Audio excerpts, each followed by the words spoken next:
और जिक्र उनका जिनके चेहरे की मुस्कुराहट लाखों लोगों को अपना बना लेती है अगर आसपास। मैं बात कर रही हूँ डॉक्टर अनिता दुबे की। एमए हिंदी अर्थशास्त्र, एलएलबी, गजानन माधव मूर्तिबोध के काव्य में आक्रोश का स्वर विषय पर पीएचडी की उपाधि।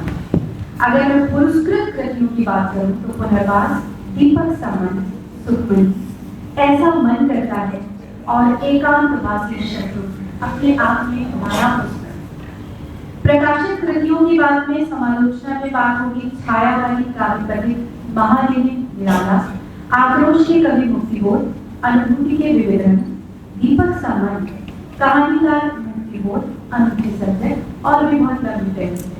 कहानी संग्रह की बात की जाए तो पाषाणी, नयनदीप, सिरबते, पुनर्वास, सुखमनी, सीढ़ी, धन के रंग, संभावना से जुड़ी। बाल साहित्य से भी राबता रहा है। समझौते की दुनिया, राम नए और कलम से क्रांति। उपन्यास में लिखे अमिता जी ने उलझन, एकांतवासी शत्रु और अमृतायन। काव्य संग्रह भी है, ये काश की है, ऐसा मन करता है, कुछ तो बचा है, माँ हो जाना, यादें पिता की।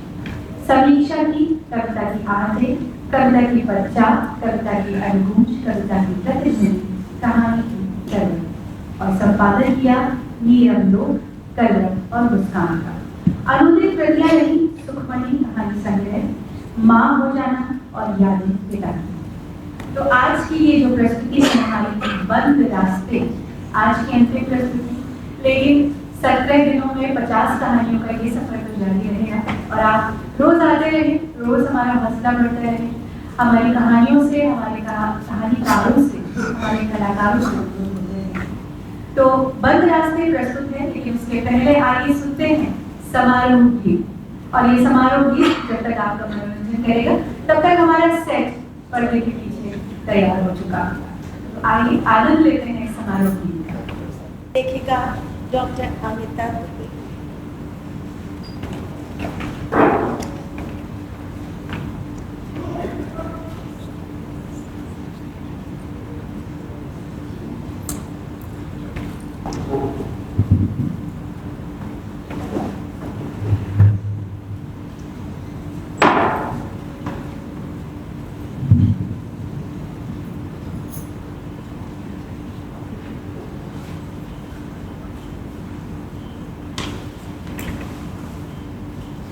आज सुरभा ने अपने घुटन भरे सभी बंद रास्तों को खोलने का निर्णय किया और सोच किया कि अब वो अत्याचार सहन नहीं करेगी। बस तब से उसके चेहरे पर एक अजीब से रौनक आ गई।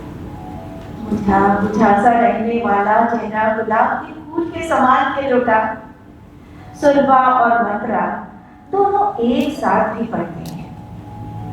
मंत्रा मानव विज्ञान से एमए कर रही और सुरभा मनोविज्ञान से। दोनों बचपन की सहेलियां हैं, नर्सरी में भी साथ साथ थी, कॉलेज में भी साथ साथ हैं।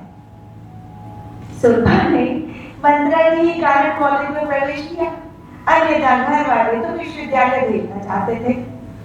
लेकिन मंत्रा के माँ बाप केवल महिला कॉलेज में ही पढ़ाने के पक्ष में थे, इसी कारण वो भी कहीं चली गई। दोनों की दोस्ती पूरे शहर में मशहूर थी।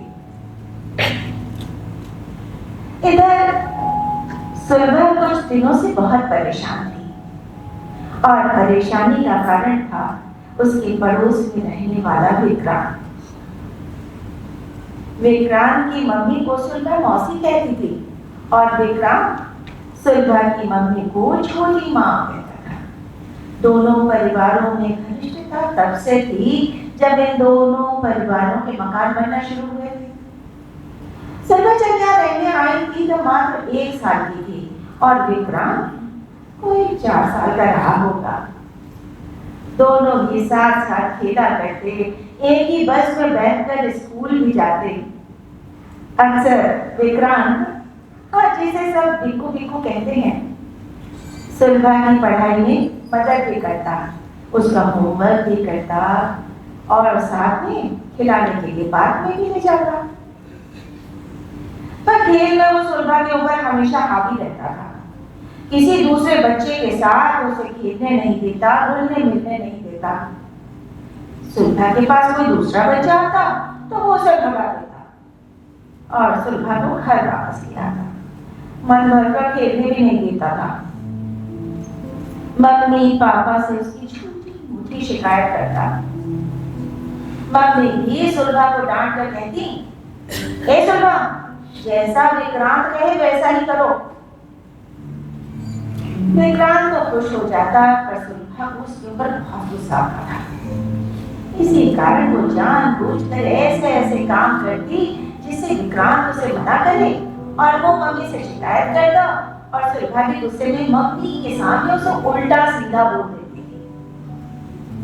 मम्मी गुस्सा हो जाती तो उसके जाने के बाद सॉरी मम्मी कहकर उनको मना भी लेती थी। इसी तरह लड़ते झगड़ते मान मनोबल के बीच समय बीतने लगा। कुछ साल बाद सुलभा अक्सर सोचती कि जो बात उसकी छोटी बुद्धि में आ रही है वो बात मम्मी को क्यों नहीं समझ में आ रही। अरे अब वो कोई छोटी बच्ची थोड़ी है। विक्रांत भी बड़ा हो गया था, वो भी बड़ी हो गई है। सबके सामने अधिकार जताने वाली विक्रांत की निगाहें भी बदल गई हैं। मम्मी इस बात को क्यों नहीं समझती। वैसे लड़कियां इस मामले में पुरुष को एकदम से पहचान जाती हैं कि उनकी निगाह कहाँ है।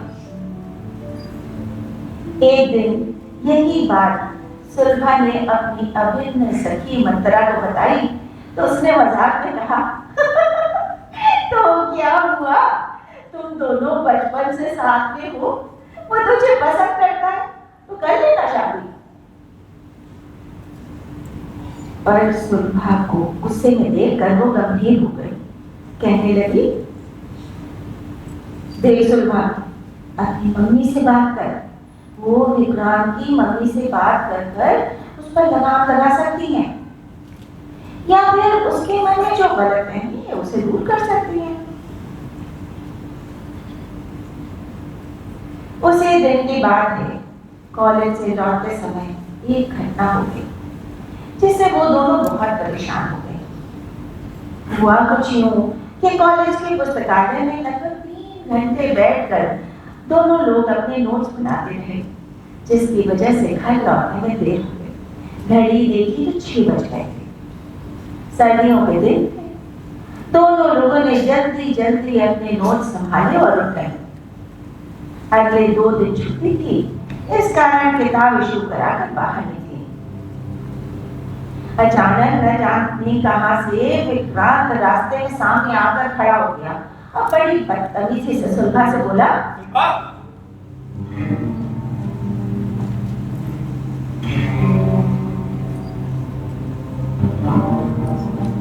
क्या है? कहां से आ रही हो इस समय? रात होने वाली है, चलो साथ में। हम कहीं से भी आ रहे हो, तुमसे कोई मतलब? जरा घर चलो, छोटी माँ से तुम्हारी शिकायत करता हूं। क्या मैं नहीं जानता कि तुम दोनों कॉलेज में क्या बुलछर्रे उड़ाती हो? एक बार कह दिया ना, चलो साथ में। वो मेरा विक्रांत,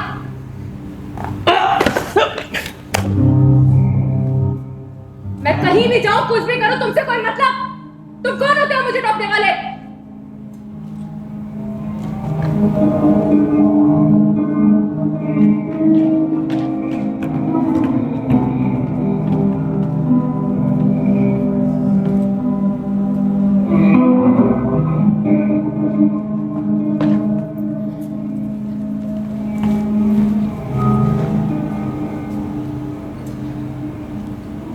बस उस दिन तो गुस्से से सुलभा का चेहरा तमतमा गया। उसकी सहेली के सामने इस तरह अपना अधिकार जताने वाला वो कौन होता है? उसका बस चलता तो वो डंडा उठाकर उसे पीट देती, पर गुस्से को पीकर वो मंतरा के साथ सीधे टेम्पो में बैठकर घर चली आई। उसका गुस्सा 7वें आसमान पर था। उसे विक्रांत के व्यवहार पर क्षोभ हो रहा था। अपने को बचपन का पक्का दोस्त बताने वाला ये विक्रांत कैसा दोस्त निकला। उसने सुलभा के दोस्त के सामने उससे कितना बेतुका व्यवहार किया। सुलभा ने मंत्रा की सलाह पर सब कुछ मम्मी को साफ साफ बताने का फैसला किया, लेकिन इसकी नौबत आती उससे पहले ही विक्रांत घर पहुंच चुका था और अन्य दिनों की भांति चहक चहक कर मम्मी को छोटी माँ कह दरवाजे कर रहा था। मम्मी भी उसके बेटे की बातों और चुटकुलों पर हंस रही थी। सुलभा ने उन्हें नजरअंदाज किया और सीधे अपने कमरे की ओर जाने लगी। उसने पीछे से सुलभा को टोका। हाय सुलभा, काफी देर कर दिया आने में। कहीं गई थी क्या? हाँ बेटा, बहुत देर हो गई आज। और बिक्कू कह रहा था कि इसने तुम्हें पिक्चर हॉल से बाहर निकलते हुए देखा और तुम्हारे साथ कोई लड़का भी था। हाँ माँ, विक्रांत कह रहा होगा तो सही कह रहा होगा, लेकिन जरा इससे तो पूछिए कि इसकी बाई कलाई में क्या हुआ है और कैसे हुआ है। बाई कलाई में क्या हुआ बेटा? कुछ नहीं। तुम्हें इतना गुस्सा क्यों आ रहा है बेटा?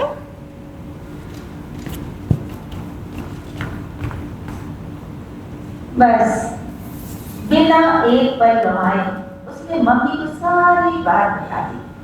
केवल उस दिन ही नहीं बल्कि पिछली सारी बातों का चिट्ठा खोलकर मम्मी के सामने रख दिया। मम्मी ने उसकी बातों को ध्यान से सुना। शुक्र है कि उसे गलत नहीं समझा, लेकिन गंभीर हो गई। सुलभा को रात में नींद नहीं आई, इसीलिए अगले दिन वो देर से उठी। सुबह सुबह जब उसने विक्रांत की आवाज सुनी तो चुपचाप लेटे लेटे बातें सुनने लगी। छोटी माँ, एक बात पूछनी थी। वो सुलभा की जो सहेली है ना, जिसके साथ वो आती जाती है। कौन? मंत्रा? हाँ हाँ, मंत्रा। अब मैं क्या बताऊं छोटी माँ, वो कुछ ठीक नहीं है। क्यों? क्या ठीक नहीं है? क्या हुआ? अरे मुझे तो बताते हुए शर्म आ रही है। पता है छोटी माँ, उसके कई लड़कों के साथ चक्कर रहे हैं। अरे नहीं बेटा, ऐसा हो ही नहीं सकता है। तुम्हें जरूर कोई गलतफहमी हुई है। अरे वो तो सुलभा की बचपन की सहेली है। अरे उसी के कारण तो सुलभा महिला विद्यालय में पढ़ रही है। छोटी माँ, मैं सच कह रहा हूँ, ऐसा नहीं हो सकता, मुझे पता है। अच्छा एक बात बताओ, तुम मंत्रा में इतनी रुचि क्यों ले रहे हो? अरे छोटी माँ कैसी बात कर रही है मंत्रा। वो दरअसल बात ये है ना कि अब वो सुलभा की बचपन की सहेली है और उसकी अच्छाई बुराई का तो ख्याल रखना ही पड़ता है ना छोटी माँ। तो क्यों इसलिए बोला? आपको मेरी अच्छाई और बुराई का ख्याल रखने की क्या जरूरत है? पहली बात तो ये कि मेरे माता पिता ये काम बहुत अच्छी तरीके से जानते हैं, और दूसरी बात, आप अपना ध्यान रखिए, मेरा नहीं।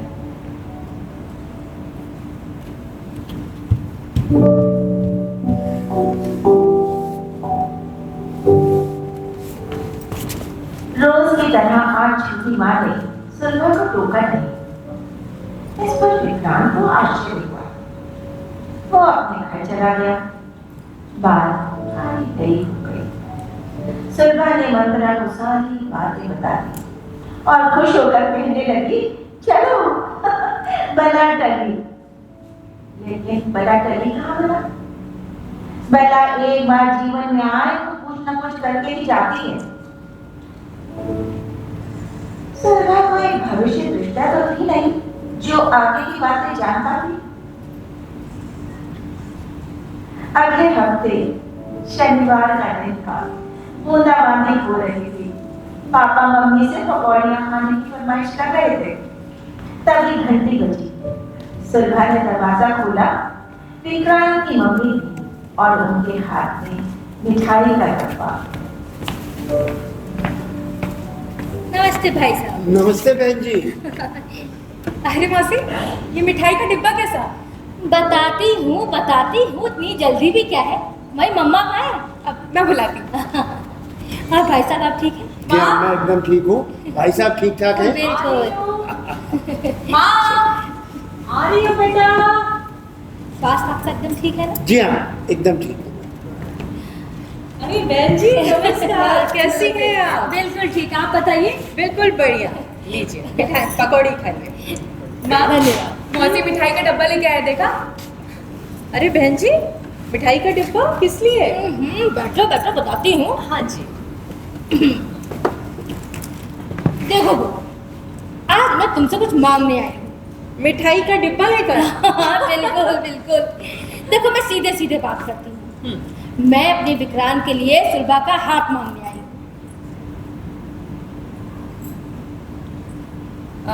बहन जी, अभी सुलभा की शादी के बारे में हम लोगों ने कुछ सोचा नहीं है। फिर अभी तो वो पढ़ रही है। तो हमें भी जल्दी कहाँ है, बात अभी पक्की कर लेते हैं, शादी पढ़ाई पूरी होने के बाद कर लेंगे। पर बहन जी, जब अभी शादी करनी नहीं है तो बात पक्की करके भी क्या करना। और फिर विक्रांत अभी कुछ करता भी तो नहीं है। देखो विवाह, विक्रांत मेरा इकलौता बेटा है, उसे काम करने की क्या जरूरत है। कितना बड़ा घर है, ढेर सारा किराया आता है, ऊपर से उसके पापा इतने बड़े अफसर, पैसों की कमी ही कहाँ है। फिर विक्रांत बचपन से सुलभा को इतना चाहता है, और वैसे भी आज तक उसने जिस चीज पर हाथ रख दी है उसे मैंने हर कीमत पर ना कर दी है। बहन जी, अरे ये कैसी बात कर रही हैं? ये सुलभा कोई चीज नहीं है, जीती जागती लड़की है भाई। और फिर विक्रांत की अकेले अपनी पसंद से क्या होता है? सुलभा तो उसे बिल्कुल नहीं चाहती। अरे अपनी जिंदगी के बारे में उसके अपने सपने हैं। भाई साहब, अब लड़कियों की भी कोई पसंद या नापसंद होती है भला?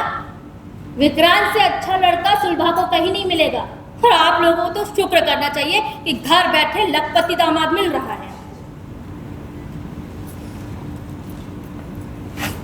बहन जी, मुझे लगता है विक्रांत और सुलभा का कोई जोड़ नहीं है। अच्छा होगा आप विक्रांत के लिए कोई और लड़की देख लीजिए। अरे कम से कम सुलभा से तो पूछ लो। देखो शर्म के मारे उसका मुंह कितना लाल हुआ जा रहा है। मेरा मुंह शर्म से लाल नहीं हो रहा है, मेरा मुंह गुस्से से लाल हो रहा है। आपने ये सोच भी कैसे लिया कि क्या? कि मैं तुमसे शादी करने को तैयार हो जाऊंगी? अरे तुमसे शादी तो क्या, मैं तुम्हारी तरफ देखना भी पसंद नहीं करती हूं। मुझे तुम्हारे लीजिए व्यक्तित्व से नफरत है, गहरी नफरत। वाह, बहुत घमंड है तुम्हें अपनी सुंदरता पर। तुमने मुझे रिजेक्ट किया, विक्रांत को, जिसके आगे पीछे लड़कियों की लाइन लगी रहती है। क्या बात! और ये तुम किसके बल पर उछल रही हो ना, सब जानता हूं, देख लूंगा। और एक बात और सुलभा, अगर तुम मेरी नहीं हुई ना तो मैं तुम्हें किसी का होने नहीं दूंगा। रुक जाओ। ये बात मैं बर्दाश्त नहीं करूंगा। तुम्हें पता है अगर मैंने अभी पुलिस को फोन करके बुला दिया तो तुम्हें पकड़ कर ले जाएगी और वो गत बनाएगी कि तुम जिंदगी भर याद रखोगे। बहन जी, ये पहली बार है इसलिए मैं इसे माफ कर रहा हूं, लेकिन अगली बार मेरे से किसी प्रकार की मुरव्वत की उम्मीद मत रखिएगा। और हाँ, एक बात और, आज से हमारा आपसे और आपके परिवार से कोई रिश्ता नहीं रहा। नमस्ते।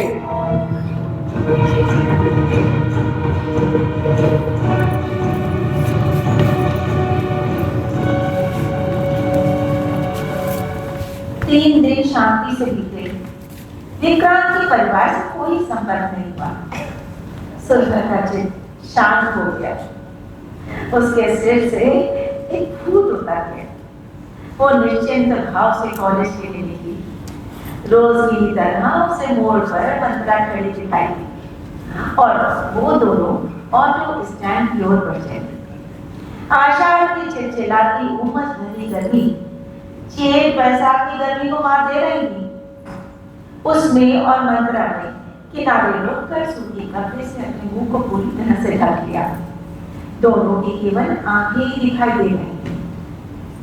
वो दोनों कोई 10 कदम चली होंगी कि तभी वो ज्योग्राफी के नोट्स ले लिए थे ना? हाँ हाँ हाँ ठीक है। आज का दिन बहुत अच्छा था, सही था, पर गर्मी कितनी है।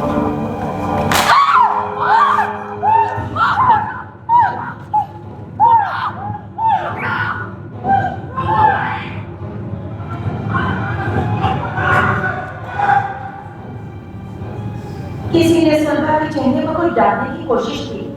मंत्रा के शोर मचाने पर आनंद में लोग इकट्ठा हो गए। पकड़ धकड़ काफी है। चेहरे से गमछा हटा। सबने विक्रांत को पहचान लिया। तब तक पापा भी आ गए थे। उन्हें किसी ने फोन कर दिया। शुक्र है सुलभा का चेहरा सुरक्षित था। तेजाब की कुछ छींटे उसके दोनों हाथों पर पड़ी। कुछ अंश कपड़ों पर भी था। उसे पास के नर्सिंग होम में इलाज के लिए ले जाया गया।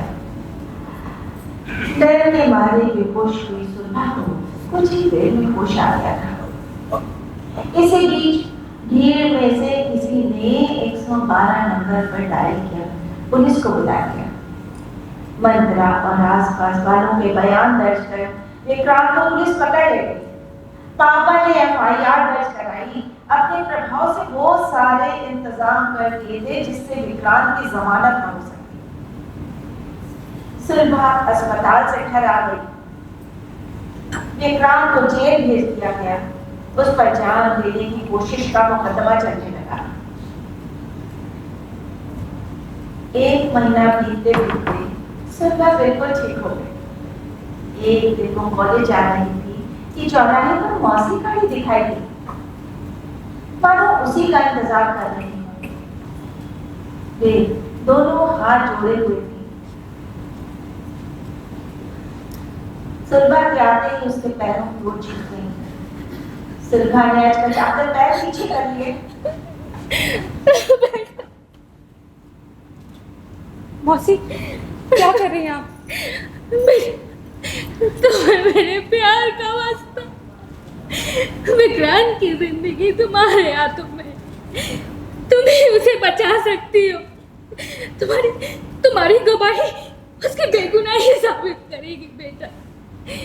वो तुम्हारे बचपन का साथी है, तुमसे बहुत प्यार करता है। उससे बचा लो बेटा। मौसी चलो बेटा। मौसी आपको सच में लगता है कि वो बेगुनाह है? अगर आपको ऐसा लगता है तो उसे कुछ नहीं होगा। मेरी गवाही क्या मायने रखती है? मौसी आप कहती है ना कि वो मुझसे प्यार करता है, वो मुझसे प्यार करता है ना, तो ये क्या है मौसी? ये कैसा प्यार है मौसी? जिसने तेजाब डालकर मेरी जान लेने की कोशिश की। अरे वो तो भगवान का लाख लाख शुक्र है मौसी, जो उन्होंने मेरी जान बचा ली। वरना आज मैं जिस हालत में होती वो सोच कर भी मेरे रोंगटे खड़े हो जाते। मौसी मुझे आपसे शिकायत है। एक माँ अपने बेटे को भली भांति जानती है। आप ही के लाड प्यार ने विक्रांत को जिद्दी, घमंडी और बदतमीज बना दिया था। अरे जाइए मौसी, मेरी जैसी किसी पीड़िता की सहायता कीजिए। शायद इससे आपके और आपके बेटे की कुछ बात तो हो जाएगी। और एक और बात, कभी किसी लड़की को चीज समझने की भूल मत करिएगा। लड़की चाहे किसी की भी होती तो वो इंसान ही है ना। जिस दिन आप खुद को या अपनी बेटी को मेरी जगह यही जगह रखकर सोचेगी ना, उसी दिन खुलेंगे बंद रास्ते।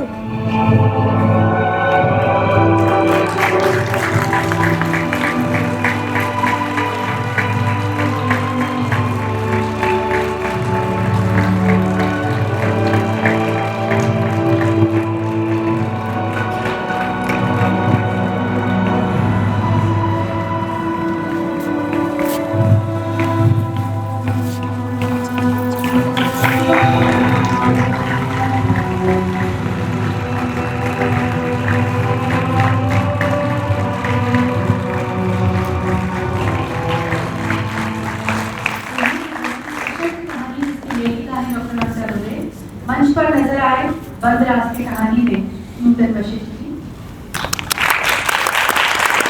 शुभम कुमार जी, काव्या मिश्रा, रचनाकेश चंदन, डॉक्टर राकेश कुमार,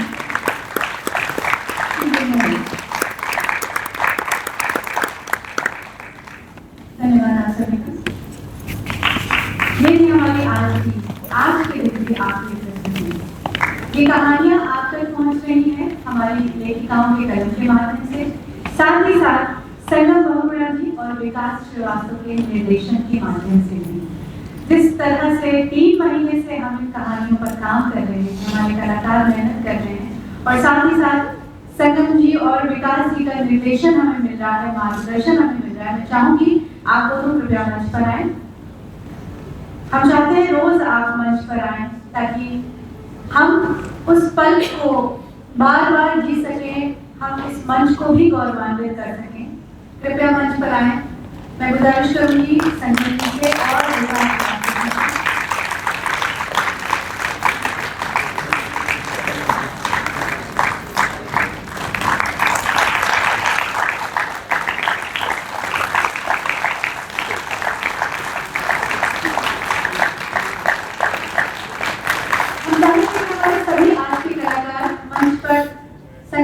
और विकास जी को ज्वाइन करें। तब तक मैं आपको ये बताना चाहूंगी कि सिर्फ मंच पर जो दिख रहा है वही नहीं है, जो मंच के परे है उसका भी एक बहुत विशेष की भूमिका होती है। प्रकाश परिकल्पना गोपाल सिन्हा जी, प्रकाश संचालन संगीत संग्रह संचालन अभिषेक पांडे, संगीत संकलन सहायक शुभम कुमार, मुख्य सज्जा शहीद अहमद सेट निर्माण ग्रामीण क्षेत्रीय सेट कार्यक्रमारी शुभम कुमार दुबे, प्रचार प्रसार print media Anurag Awasthi, social media Amrish Bobby, videography and photography Anurag Shiva, प्रस्तुति नियंत्रक भानु प्रकाश पांडे, सामान्य व्यवस्था राजेश मिश्रा और अजय पांडे, मंच सज्जा धर्म परिधान और लास्ट रत्नादेवी।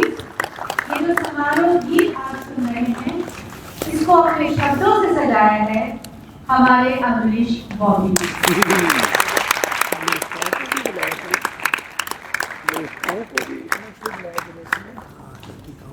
जो लोग उपलब्ध हैं उनको, हमारे राइटर्स को भी आप मंच पे बुलवा लें। बहुत अच्छी बात है। हम चाहेंगे कि अमिता दुबे मैम, करुणा मैम, अलका प्रमुख मैम भी हैं आगे आइए स्टेज पर कि आपकी कहानी पढ़ी भी जाएगी।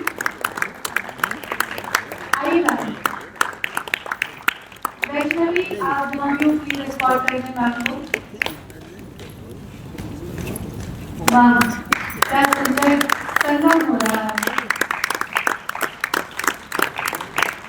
संगम करती होने से ये संगम आप दिखाई दे रहा है। जोरदार तालियां हो जाए हमारे लेखिकाओं के लिए।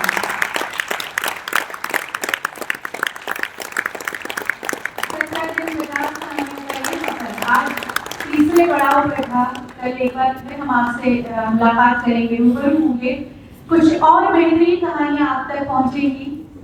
आपका बहुत बहुत धन्यवाद और हमारे सारे कलाकारों का, हमारे निर्देशकों का, हमारे सभी साथियों का बहुत बहुत धन्यवाद। और गुजारिश करेंगे आपसे कि अगर कोई शिकायत है, सुझाव है तो बाहर जो एक बॉक्स रखा है जरूर डालिए। अगर और भी कोई आप सहयोग करना चाहते हैं, कोई डोनेशन देना चाहते हैं तो भी वो डोनेशन बॉक्स आपके हाथ में मैं अनुपमा शरद कल आपसे फिर की मुलाकात। आप अपना ख्याल रखिए, ध्यान रखिए, शब्बा खैर।